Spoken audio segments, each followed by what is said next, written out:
தெய்வத்தின் குரல் மூன்றாம் பாகம். ஆச்சாரமும் ஆகாரமும் உப்பை விலக்குவது.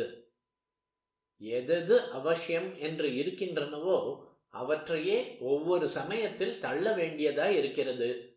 கிரகஸ்தன் பண்ணியே தீர வேண்டும் என்று இருக்கிற அத்தனை வைதிக கர்மாக்களையுமே ஒரு காலத்தில் தள்ளிவிட்டு சந்நியாசம் வாங்கிக் கொள்ள சொல்லி இருக்கிறது.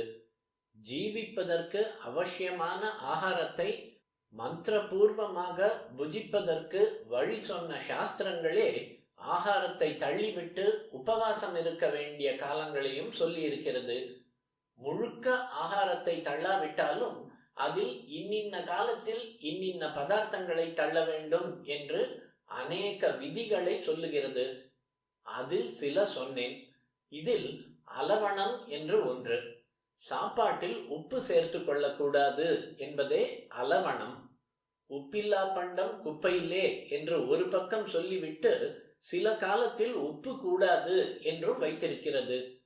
உணர்ச்சி வேகத்துக்கு உப்பு காரணம். மானம் ரோஷம் இல்லை, நீ உப்பு போட்டு தின்றதில்லை என்று கேட்கிறோம் அல்லவா?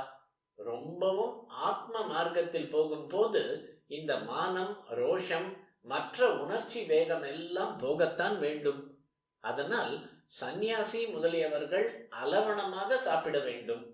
டாக்டர்கள் ஒரு காரணத்துக்காக உப்பு கூடாது என்றால் சாஸ்திரமும் ஒரு காரணத்துக்காக தள்ளுகிறது.